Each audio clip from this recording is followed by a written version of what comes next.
Hey, welcome back, everyone, to our Cape Endeavors podcast.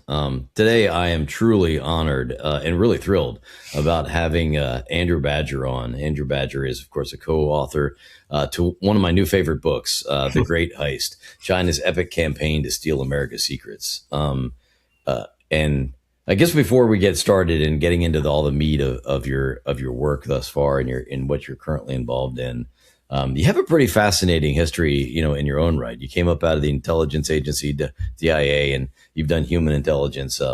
And now, of course, you're a lecturer at Oxford. Can you tell us a little bit, sort of how you did that journey to arrive where you are right now? Yeah, just I remember reading a book on how to kind of a case officer's experience. I just knew from then it clicked with me. That was what I wanted to do. So I was able to get into an internship program with the IC. Actually, quite a funny story. We had our intern class, and David Shedd came and spoke, and he was the deputy director at DIA at the time. And he said, I have an open door policy to this group of interns, and I was, so young and naive. I took him up on it and emailed him, and been able to have a great relationship with him ever since then. And had a natural transition from the intelligence community to kind of the risk management, geopolitical risk world. And, over my career, I saw the China threat. A few books that kind of woke me up to it in particular were the 100-Year Marathon by Michael Pillsbury, Robert Spalding, who wrote Stealth War, and had a conversation with David. And we both just said, this story needs to be told about what we call the Great Heist, which is China's, unprecedented state covert program to basically steal the world's secrets, and through that leapfrog America and the West and become the commanding power in a lot of these key frontier technologies. And so we came up with that book idea together, and that's where I've been headed since. And I've been able to as well, teach it, do a course in the summer at Oxford on espionage, and trying to get that message out there as much as possible, and hopefully shift the dialogue on how we view economic engagement with China, the threat of espionage in general, and its new nature. It's not just spies in the Cold War sense of a diplomatic cocktail party. It's change, it's talent recruitment programs, it's VC competitions, it's all sorts of dynamic ways that China has reshaped espionage. And so we're trying to tell that story. And you tell it really, really well. I mean, one of the things that I was pleasantly surprised by is that the book wasn't like this dry recitation of Chinese, ne'er-do-well. It was really done like a Le Carre, Ludlamesque kind of book, right? I mean, I really enjoyed reading it. It was engaging, thought-provoking. You guys did an incredible amount of, I would only assume, open source intelligence. I mean, I'm sure you had experts that help inform the current environment, but a really, really good read. Was that sort of the intent of the book, was to sort of make it not a dry run? I mean, obviously, but in the writing of it. Yeah, exactly. I think, no one wants to read a think tank report these days. And, all of our attention spans have been, I think, impacted by, social media and smartphones, et cetera. And I mean, the goal was to tell it more in a narrative way, in a more dramatic and engaging way, because this is a dramatic story. This is, we're talking about a shift in the global balance of power. We're talking about the theft of technologies, which can reshape the nature of power as we know it. We're talking about technologies which could define a war between the U.S. and China. And I came across this, I think it was on LinkedIn, but I saw one of these defense expos in Saudi Arabia, and they had at the China's stand, they had this model of their new fighter aircraft, which is basically kind of a replica of the F-35. And I kind of, I use a little bit of creative license to kind of try to portray that situation in the book of what would an American defense attaché who's seeing this and, starting to think about, what does this mean? Okay, well, what happens if we have a war with China and we have to meet their fifth generation fighters, which have stolen our stealth technology, and kind of try to think of those scenarios. So the goal was, yeah, I think there's a few, there's a few other books on China espionage, and they're much more kind of like a think tank report. And the idea was to really tell the story of how China got from kind of point A to point B, and make it as engaging as possible, and telling it through the eyes of characters, and really kind of trying to underscore the profound implications of this story as well. It's not just about these one-off China spy cases. I know everyone kind of knows that China steals stuff, and you see the Wall Street Journal headline, but what does that mean when you put that all together? And that's what we tried to capture. It absolutely. I've told you this when we spoke last, that this really should be mandatory reading at the War College, or any one of the developmental universities coming in. I do think it's that important. I was struck in the book. Now, of course, I live in the cyber arena, and I think from that lens more often than not.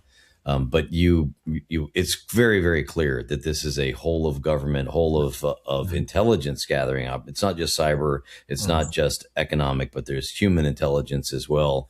And you said something about China's covert efforts, but they haven't been all that covert about this, have they? I mean, the reality is China has been pretty vocal about their China 2025 initiatives and sort of becoming the global hegemony. Can you elaborate a little bit more about that when you were doing the research? Yeah, I mean, I think, look, you have to really understand the Chinese strategic doctrine, and I believe, it's supremely shaped by Sun Tzu, their great military philosopher, their Machiavelli, their Clausewitz, and it's all about deception for China. They will never say that they're stealing the world's technology, and they will deny it robustly if they ever accuse, and they'll then, turn the tables and start accusing you, and, have that kind of freak out. But their plans have been pretty bold and straightforward, and it's very much driven by the motivation by Xi Jinping and the Chinese high command is this national rejuvenation. They live in this history of the West, of colonialism, this century of humiliation, the Opium Wars and the British gunboat. That stuff is real for them, and they want to create a China that's completely self-sufficient, that's never again dependent on the will or the goodwill of Western powers. And so this term that Xi Jinping always uses, national rejuvenation, it's kind of their Trump "Make America Great Again" slogan. And so to accomplish this, it's okay, how do we do this?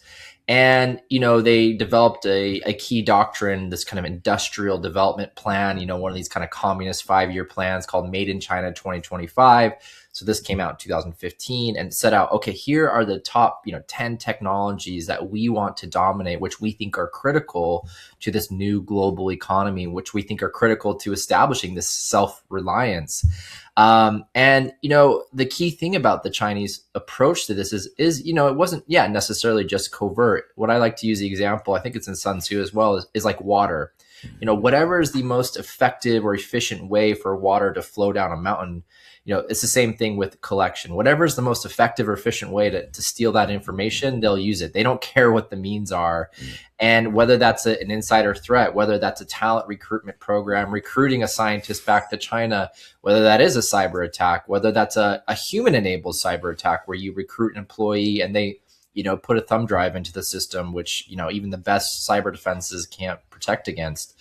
And so, they launched this whole of society approach. And a key point of this as well is this asymmetric advantage. There are no rules for China's espionage. There are no constraints. It's, pedal to the metal, do whatever it takes to acquire this intelligence. And that's a little bit different from the US and especially, Europe, where, we are constrained by a number of factors. We don't have the resources and the priority that a lot of people think. And that's given a huge advantage to China because they're willing to do whatever it takes, and they're playing a high stakes game. Well, and they're not, as you said. I mean, we literally have law and policy that preclude national intelligence gathering inside the U.S. or using U.S. persons to do so. Certainly as a compulsory mechanism. But you highlight the 2017 intelligence law that China, I guess Xi Jinping had pushed through, which makes it compulsory for Chinese nationals as well as the diaspora to participate in the intelligence. And I thought that was almost, maybe it is unique in global history as far as compelling one society to participate. Was that your view on this? I mean, it really kind of goes to this point, which I think I'm really the first to really hit this hammer, is that the MSS, so this is China's Ministry of State Security. So when you think about this, this is the CIA, it's the FBI, and NSA all combined. It's estimated, who knows what the actual number is, but around 300,000 people. So, US ICs maybe around 100,000. So you're already triple the size. But then you add this effect of 1.4, 1.3 billion people who are now, obligated to collect and share that information if asked by the government. And it's not just the law; they will use blackmail on their family, friends back home. There was a case we talk about with the GE engineer, and they caught this MSS officer, and they found his iPhone, and they saw the pictures of this GE engineer's family and friends back in China. So they're not afraid to use that level of blackmail as well. But you think about it, I mean, this 1.3, 1.4 billion people who are compulsed to work with their intelligence community. And I think it's a little bit different from the Soviet Union, right? Where, I'm not an expert in it, but I'm sure the Soviet Union had a similar law. I mean, you obviously really probably wouldn't want to say no to the KGB or what have you. The difference is that, China's economy is now interlocked with the entire global economy in a way that, and a scale that the Soviets would never, Soviets were very much internal driven or, partners with, red countries. The degree of dependency on China in the global economy then turns all of those nodes into potential collection vectors. And one of the examples we kind of give this term called the Kaspersky doctrine, because the Russians developed the Kaspersky anti-spy software, etc., cybersecurity software. It turned out that was collecting information for Russia, and China kind of adopted that same mindset. Every node of the global economy that's interacting with a China-affiliated person, a company, is now a potential collection point. And so when you zoom back and put that in historical perspective, that is unprecedented. There's never been a country with the scale, size, and focus on espionage that China has had. And just, one key point that's, it sounds simple, but it's actually quite profound, is that espionage is not just another tool in the kit for Chinese policymakers. It is a central, critical arm of how the Communist Party is cementing its power, advancing its national priorities. And this is actually traced back to Sun Tzu, who dedicates an entire chapter on espionage. And Sun Tzu says, if you're a great leader, you put all of your resources and attention on espionage and spying above everything else, because spying is the best way to win a war, prevent a war. And as a leader, you actually have a moral obligation to devote all those resources and attention on spying. So in the West, we kind of see espionage as a little bit dirty, something you have to kind of do. It's, but it's another tool in the kit of diplomacy, all these other things. In the Chinese high command, their strategic framework, espionage is front and center. You do everything you can to spy. And if you're not, it's actually, you're morally wrong for not doing that. So it's a completely different mindset and approach to espionage. And it's, again, a completely different scale that we've never seen before. It puts us in a little bit of a weird, diametrically opposed kind of viewpoint, because whereas I totally understand why, as a nation state, you'd want to go all in on espionage, but the consequence for us in the West is that, so on one hand, you have the national laws that says all of diaspora and Chinese nationals are compelled to participate when asked. But you also have this huge presence of Chinese in academia, in business, in enterprise, in venture capital. They've permeated every level of economic society. And so on one hand, you don't want to be accused of being xenophobic or racist on one hand, but on the other hand, that there is an active intelligence gathering operation that is clear. It's not well hidden. So, how does one kind of navigate that in today's society, where I mean that even the hint of being a racist can end you and end any aspect you ever had in the economic forum. But the reality is they are participating in espionage, or at least there have been plenty of precedents that you've enumerated in the book. And I don't know. Do you want to talk a little bit more? I mean, look, it's a challenge. It's kind of squaring the circle. Look, we live in the United States in particular, a very multiracial society, obviously very sensitive to any type of accusations about racism. The harsh reality is that the majority of these cases are coming from Chinese nationals, and they're coming from ethnic Chinese people who, one of the pitches that an MS officer will give is that, hey, you need to kind of help the motherland. China's been persecuted, all these things we talked about, century of humiliation, opium wars. And it's only actually fair that we help China kind of catch up with these Western powers, which have, unfairly repressed us. And so, what's wrong with that? And so, they can frame it in these kind of ethno-nationalistic ways.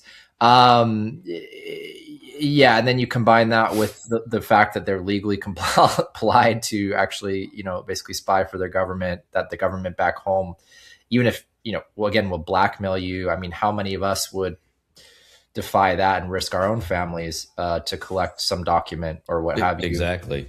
And look, KGB came knocking, would you say? Yeah, or KGB, and would you risk your family for, so they're under a lot of strain. Another unique aspect about Chinese culture, which shifts kind of the motivations for how they're recruited, is this concept called guangxi. And so I spent a lot of time in Korea. There's a similar word called jung. And the verb you use is actually to build jung. So it's kind of this rapport between people. It's kind of I scratch your back, you scratch mine, I take care of you. You have this kind of obligation. So a lot of times, the Chinese intelligence officers will do all these things to help somebody.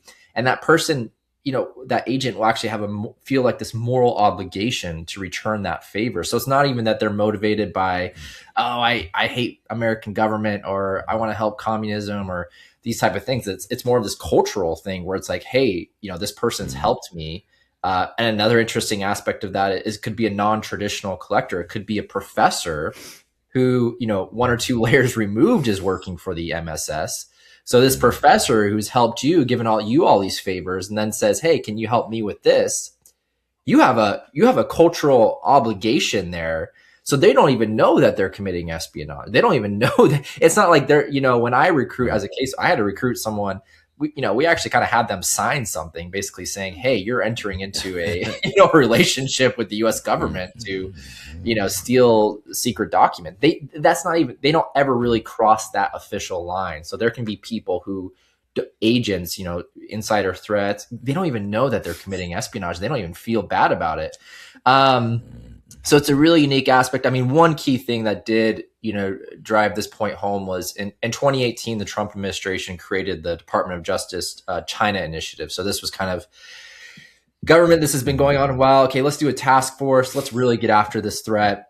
We spoke with an assistant attorney general who worked on it. And, these priorities are really important for FBI field offices to mobilize resources, because it's, the DOJ shining a spotlight saying, hey, this is a priority for us. And then that trickles down to all these field offices. Okay, let's actually prioritize and go after this. We saw that after January 6th, where they devoted, an amount of resources to that.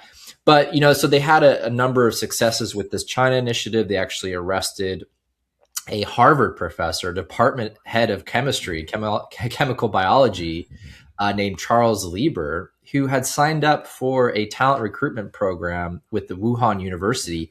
And he was replicating his nanotechnology research at Wuhan that he was doing at Harvard. And then he was misportraying that relationship. Coincidence. Yeah, he was misportraying that relationship at Wuhan as saying it was some type of joint Harvard program. Another cherry on top of all this is he was receiving millions of dollars in DoD grant funding for his nanotechnology. So nanotechnology is kind of, these really tiny particles that shape all sorts of different things. They can also be used for battery research and technology. And that's actually why China was having his help, is to work on how nanotechnology applied to lithium ion batteries. Anyways, the China initiative was able to prosecute him. They got him for kind of the tax fraud and, those type of things and lying to DOD investigators. But, we fast forward to 2022 and the Democrats, they still have, the US compared to Europe, there's much more bipartisan support on the China threat. In the UK, for example, Labour Party, their left-wing government is kind of like pro-China almost. It's pretty bizarre. But we don't have that to the degree in the US. But that racism card really kind of hits hard with Democrats in the US. And for example, there were a few Democratic congressmen who wanted to do an investigation into Wuhan, after a bat virus originated right next to the bat virus research center in Wuhan. And they were accused of, this is racism, and they shut it down. So a similar thing happened where the Biden administration actually shut down this China initiative in 2022 because of these kind of makes them squeamish about racism charges. We did speak with the DOJ Assistant Attorney General. He said they did an internal review. They had actually no evidence whatsoever of any type of racism charges. This Harvard professor, Charles Lieber, he's a Caucasian male, for example. So it is this challenge that we have. And one final point, it goes back to this asymmetric advantage, right? China is a ethno-nationalist state. They don't have any concerns about racism. If there was a white gringo dude working in their nuclear weapons lab, like we've had, they wouldn't care about, raiding his home, or first off, that guy would never even be in that situation. So it's a very different world. But we do have those constraints, and so it creates a different playing field. Let's talk about the more nefarious kind of activity that lends to the espionage. It seems to me, and after reading your book even more clearly, there's almost been a level of complicit behavior on politicians and some economic leaders. Whether that be just greed. Or greed, I don't know, but it does seem that although there's been not a lot of light shined on it, but we've had politicians that seem to have been enabling this type of behavior for a long time. And this goes through multiple administrations. You and I both started in the counterintelligence field, in the early 2000s. So what do you think about sort of the political involvement in this, at least if not explicitly, tacitly? So I think I call them the four horsemen. The first one are flawed strategic assumptions about capitalism and democracy. So, when China joined the World Trade Organization, they were admitted 2000, joined 2001. It was a real turning point where basically China has now entered into this global trade system. They have the same in the WTO, you're supposed to have the same trade terms as for one country as every other country. So this was kind of their entry point. We call it the virus entering the system, where they penetrated our global economy and got to work on this, covert collection. And, you go back and you read the speeches by Clinton and Bush, and it was, China, they're going to become a democracy. They're going to become just like us. They're going to, capitalism's going to transform them. Yeah. And when I was an undergraduate and, at the time you take the international relations courses, this was kind of gospel doctrine, that capitalism will, economic engagement will breed democracy. We were kind of riding high off of the Soviet Union collapse. We, kind of won the Cold War. And that was kind of the gospel doctrine, through the 90s, et cetera, also kind of a strategic assumption behind, Iraq, et cetera. But this obviously turned out to be disastrously wrong. The Chinese as well, they're not the Soviets. They're a caliber or two notch above. And they've actually studied really closely the downfall of the Soviet Union. And they're not going to make those mistakes. And so they entered the WTO under this flawed assumption. The other key one, the other second horseman is this hubris and greed, Western capitalists and our government. We just saw the dollar signs and, it was who cares about anything else? It's just about let's make as much money as possible. We give a big case study to Tesla and how an insider employee stole Tesla's autopilot source code. This, eventually got back into China, really helped supercharge their R&D in the EV market. And now China is the dominant EV player, and Tesla is actually, not only second, they're actually shutting down some of their EV models and shifting away from the EV. They're going to other other things. So, it's like the economic leaders don't learn the lesson. I mean, no, and they're is still inevitable that you'll make money on the front, and then you'll And make money Ford- on the front, but they're just going to steal your IP and you're out of the market. I mean, almost immediately after as soon as you think you're opening the market, they just take your IP, make their own, and now you're kicked to the curb. Exactly. It's been going back for so long. We actually go in the book, I mean, in the 90s, the Jeep opened up the fact, and the Chinese stole the car and made a replica. And so this quote from, Elon Musk, which really captured this idea is, well, they might steal our information, but we'll innovate faster than them. We're better than them. They won't be able to keep up, And so that also kind of goes to this other point about hubris, where we kind of view China as this third world agrarian power. When I was growing up, it was China just made the cheap plastic toys, but that's not really the case. I mean, they're very, very sophisticated, advanced economy now. And that kind of goes into this third point about, the kind of political correctness, and we're afraid to call out these issues. And we've allowed, Chinese nationals to work in some of our most sensitive areas. I mean, we were having Chinese nationals work at Los Alamos, which is our country's most critical laboratory. And what happened, that has bit us in the butt. I mean, you gave an example of that. So I mean, one of the key hypersonics, so hypersonics are these really fast missiles that are kind of the future of missile warfare, which is going to be the future of the Asia Pacific warfare. One of the scientists, Dr. Chen Li, he left Alamos, went back to China, created China's, hypersonics program, and started recruiting Chinese scientists at Los Alamos. And it got so big, there were 60, 70 people who did this, that in China, they were calling it the Los Alamos Club.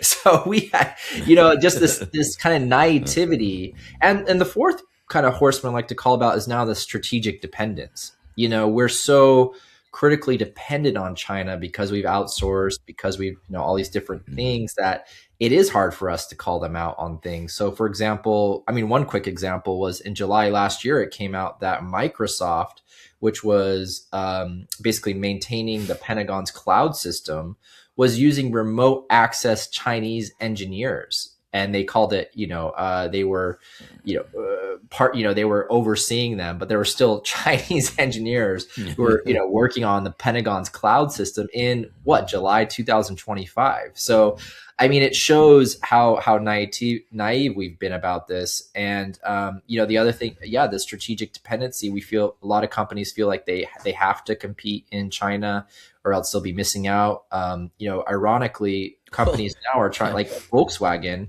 they had this quote in the Financial Times saying, we can't not be in the China market because now they're innovating so fast, which, partly because they stole all this stuff, that if we don't go there, we're going to be left out. And so they go into China and it's just the pattern repeating over and over. And it's not like that we just sort of came to some epiphany, like with the Pentagon example you just gave.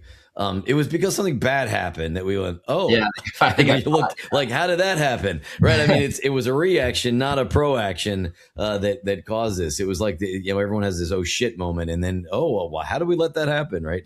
But that seems to keep happening over and over again. Another area in the book that I found truly fascinating, and honestly, I was very unaware of, which I don't like to admit all that often, but the venture capital role that China has developed. Can you talk a little bit about that for the audience? Yeah, this was something I didn't frankly know about as well. Again, even going into this book, I was, followed the China threat. I followed it quite closely. I knew China was stealing stuff.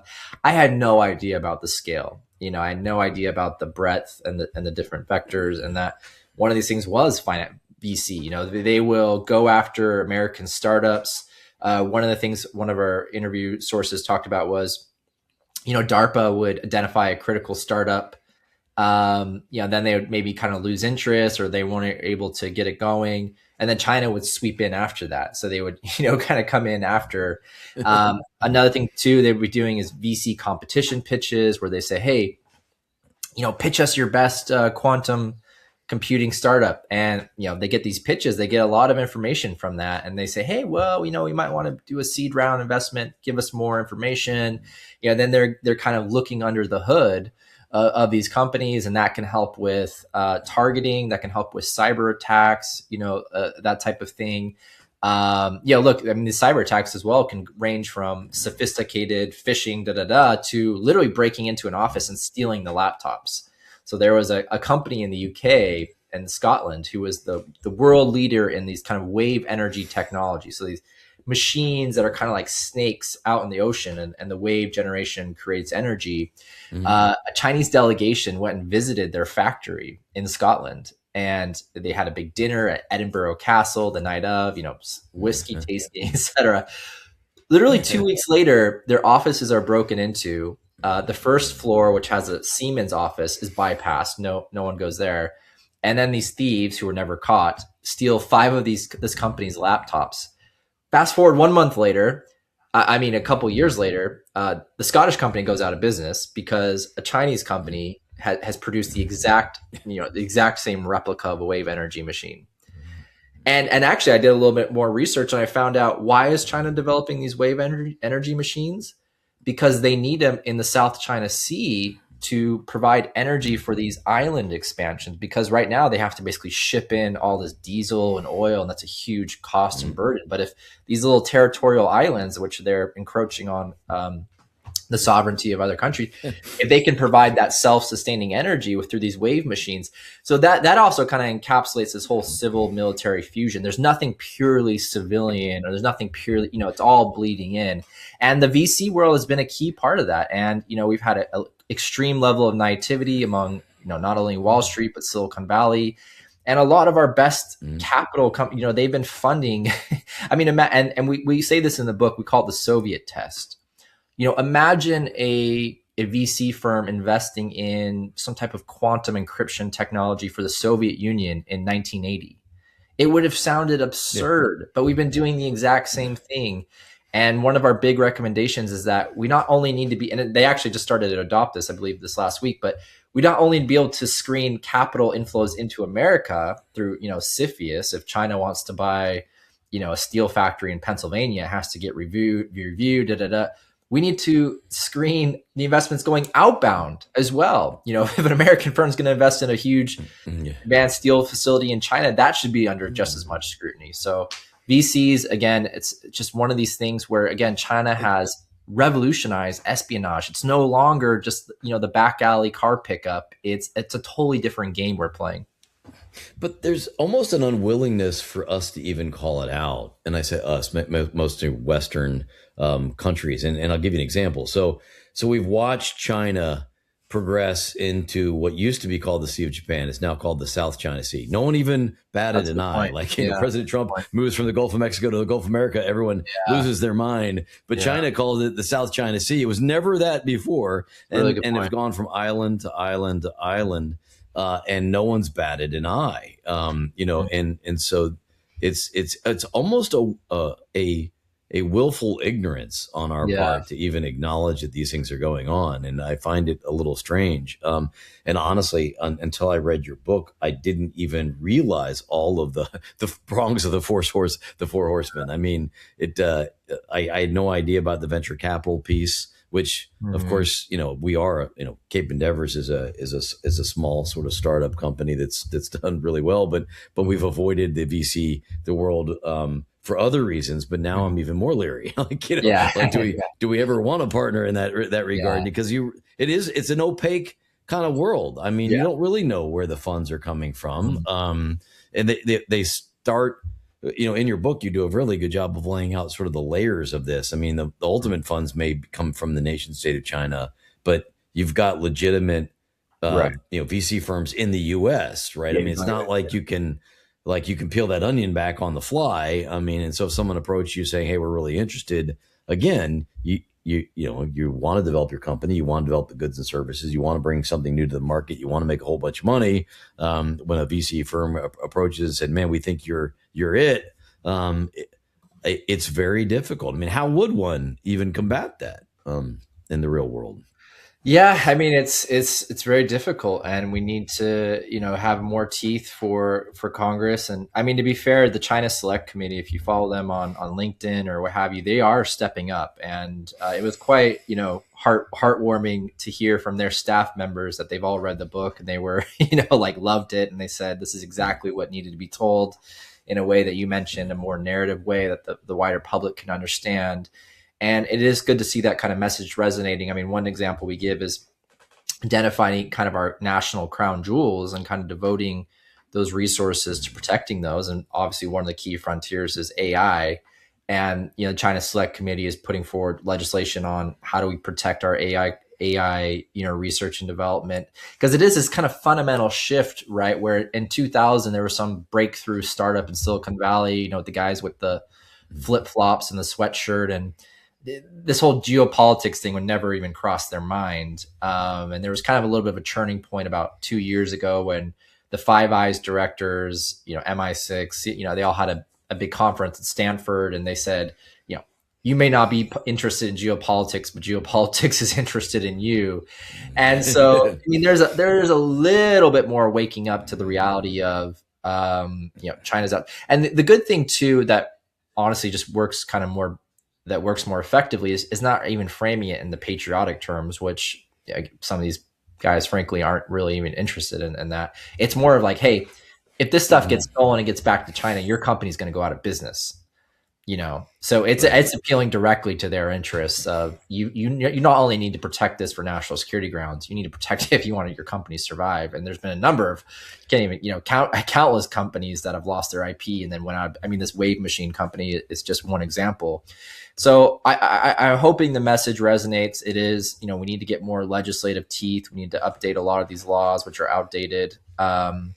We need that bipartisan support, and we need sustained focus on this issue. We can't, China, like Michael Pillsbury book, they're doing the 100-year marathon, and we have so many different issues we're distracted on. One moment, hey, we're in Venezuela, now the Armada's in Iran, we're just jumping all over.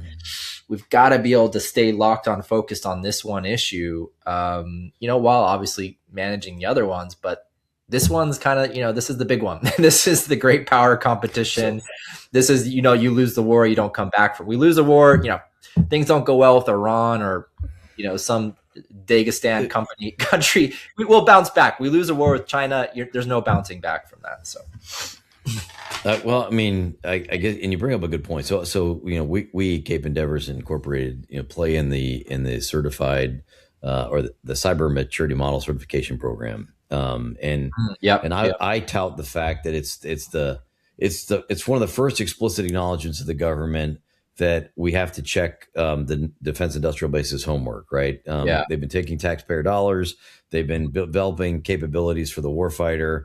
But we've seen those capabilities manifest in China, meaning you already said, I mean, the Joint Strike Fighter and the fifth gen fighter looks just like the Joint Strike Fighter. Their Humvee looks just like our Humvee. Their space shuttle looked exactly like our space shuttle. This has been going on for administration after administration. And so I guess I'm going to be a little provocative. We set up the CMMC program to sort of check our homework because of nation state level espionage and to a lesser extent cybercrime. But we also have almost a complicit nature of the government that every time we try to go forward and do some anti-espionage capability, we see congressmen taking Chinese money, or there's PAC money be flowing into academia in the U.S. We have lots of Chinese money infiltrating into the academic world. We have VC money coming in. It almost seems rather I don't know. Almost duplicitous, where we say we're serious about it, and there are aspects maybe the Department of War that are, but then the rest of the government is like, well, we can make a few dollars here. Is it that true from your perspective, and is it also that kind of the view in Western Europe as well? Yeah, I mean, it's still shocking how naive we are about this challenge. I mean, one issue, I have to do the latest research, but a couple months ago, they haven't been able to reboot this China Initiative, which is, again, this DOJ task force, which is prioritizing that spotlight on this issue. And I believe the Republicans had some legislation on it. I don't know why the DOJ just doesn't do it. But they were getting some Democrat support, but still not. I'm just, after everything that's come out, it's amazing we can't even get these kind of simple things to get done. I mean, the level of naivety in the Europe is, order of magnitudes higher on China, where, now it's become this kind of bizarro world where Europe, they're actually trying to remove American companies, from their, France, the French government banned use of Zoom because now they're afraid of, Trump's overtures on Greenland. And it's just like they've lost all perspective, I think, on what's the real threat here. I mean, one thing, for example, Volt Typhoon, Salt Typhoon, these huge kind of cyber groups, the scale of these intrusions into our critical infrastructure, to our telecom system, huge. And it's not just America. It was like 80 countries, it was the whole world's telecoms, it was all penetrated by this cyber hacking group called Volt Typhoon, Salt Typhoon in China. And these things have gotten lost. They haven't been fully internalized.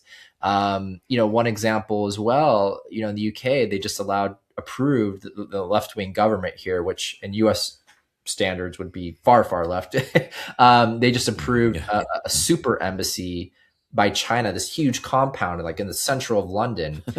And, they found out that this was hidden. This had to come out through that they were building this basement complex in this embassy. And they found out the basement complex was 1 meter away from these, the most sensitive fiber optic cables connecting the financial sectors of London, but also connecting to transatlantic the US. And it's just, they proved the total coincidence. And it's quite shocking to read. I went back and I read some of these quotes from these UK security officials. One was a former GCHQ director, which is their NSA. And this was 2018 when Huawei was making this big push to build all the 5G networks around the world. In the US, I mean, we kind of went on this global campaign to try to tell countries, hey, don't allow Huawei to build your 5G networks. Anyways, I mean, these officials are saying, literal quote, there's actually there's no issues with Huawei building our 5G network. We don't see any type of concerns. And then the same officials are now saying, we don't have any concerns about China building this super embassy, again, right next to these fiber optic cables, all this sensitive, very sensitive economic intelligence. And so, there's just this naivety, and Europeans, they're all fired up about Trump and America. And it's like, you guys you're getting robbed blind. I mean, one final key point in all this too, which I kind of want to emphasize, is Europe, you're fighting a proxy war against China. Do you not realize that? You're fighting a war against China on a battlefield. You literally have troops in Ukraine. China is supplying Russia. And Russia and Ukraine are fighting. You're fighting this proxy war against China. And so now you want to, Keir Starmer, Macron, they're all going to China and begging for more economic investment, all these things. And that just hasn't resonated. I mean, one final key point is, if you ever watch tennis, they still ban the flags of, Russia, but also Belarus. So there's a famous tennis female player called Sablinka, number one world player. They won't show her flag because she's from Belarus, because Belarus, supports Russia, support a war in Ukraine. Let's also be honest. Belarus doesn't have much of a choice here. Like they're basically, they can't really say no to Russia. But the Chinese tennis players, their flags are still proudly displayed. Why is that? China's material support for Ukraine, for Russia and the Ukraine war, far surpasses Belarus, which again doesn't have a decision to make. So there's just this cognitive dissonance, especially in Europe, about the threat of China. And look, I think, and we saw that with Mark Carney's speech in Canada and Davos, saying, "Hey, America's done. We're going to start working with China." And my only thing is, okay, let's see how that plays out for you. To me, it may be naivete, and there might be an aspect of that to the general population. But honest to God, I always say follow the money. Yeah. Somebody's making a shit ton of money from the Chinese whenever they say that. I always go back. How did these folks afford that third mansion? I mean, at the end of the day, I think if you ever did sort of the the IRS, going after Jimmy Hoffa, it would be like, hey, where did all this money come from? Yeah. I sadly, maybe I'm just a jaded cynic, but it almost seems like these folks, it's like I said, it's willful ignorance, and the only way you can justify that willful ignorance when you're talking about undermining your entire nation state is you're getting compensated really freaking well for it, right? And it'll be someone else's problem. I'm going to make my money now, and maybe I hope I'm just a jaded cynic, but it just seems no. I mean, look, China has invested. There's a whole lot of money being thrown around. They've invested extreme amounts of money and resources into covert influence. There's an organization called the United Workers Front, which we touch upon in the book, but it's not the main focus. But there have been cases of, there was Christine Lee, which was a parliamentary aide in New York state government. I mean, the other thing too, they've penetrated not just federal governments; it's all the way down to state governments, local governments, and they're pouring a lot of money into this influence campaign. I mean, there have been a few cases in the UK of parliamentary aides, lobbyists, and these guys were writing op-eds saying how China's not a threat, that type of thing. So there's a huge, you're right, it's not just naivety. There's also a huge covert influence, lobbying effort to shape perceptions about China. And, look, we don't have time, obviously, the whole TikTok thing, they're very sophisticated. So think about that, the average person or, and how much data and we share in social media, but then you add the data theft of healthcare data. You add Amnesty International's hack, and you talk about this sheer amount of data that's related to you and your behaviors. I mean, God, if Google knows more about you than you do, but now you have Chinese access to that. There is almost no one above blackmail at that point, right? I mean, your healthcare data has been gone, your financial data is gone, your social media activity is gone, and before the age of AI, that we used to hear, well, that's so much data, no one could effectively do anything. Exactly. Well, now you have models that can do this, right, at scale, and so I worry about our openness being completely used against us, because the reciprocation is not true. You don't have that freedom in China. There isn't the ability to go gather Chinese data, and so at the end of the day, it's a very one-sided war, in my opinion. So it's an asymmetric war. I mean, they mentioned the cybersecurity law 2016. All the data it has to be stored in China, and they were very fortuitous. I mean, they did this huge data heist, not just private sector, but let's also remember the OPM, Office of Personnel Management. Basically, every background my stuff check got taken. I mean, imagine that. Imagine if we did that to China. We still So and then there's this exponential compounding effect where you can add, all of your background security check, all of your financial information from the Equifax hacks, all of your healthcare information from the Anthem attack, all of your social media stuff from TikTok, etc. And then, putting that all together, you can build pictures not only to enable cyber campaigns, but to enable covert influence campaigns, also to enable human targeting. A huge effort goes into targeting in the sense of the human world where, how do I find the right source for a case officer to go out and meet them and try to, recruit them? You only have so many shots, right? So you need to identify who's going to be the most promising.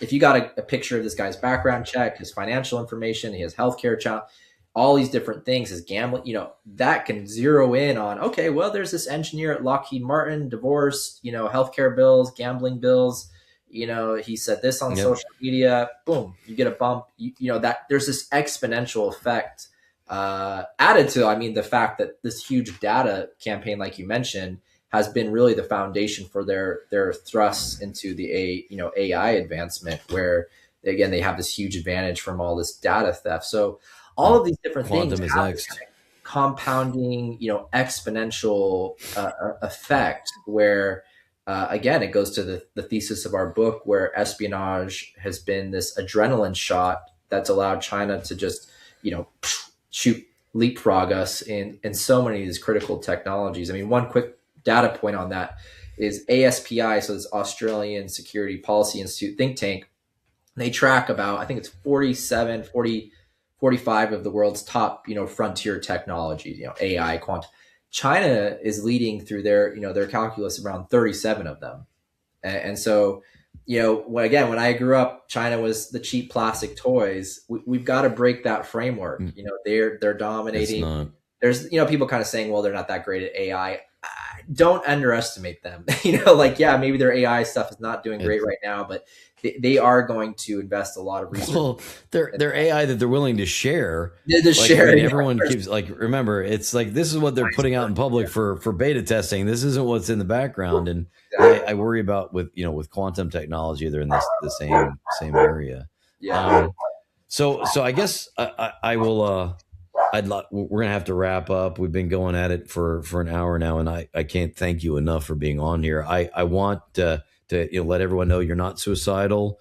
You're not thinking about offing yourself. I mean, I do worry about you and David Shedd have become so prominent in this that I don't want you to become a target of espionage in your own right. But what you're doing, I can't understate. And I really do. I highly recommend the book. In fact, Katie Arrington, former DOD CIO and CISO, is actually the one that recommended your book to me.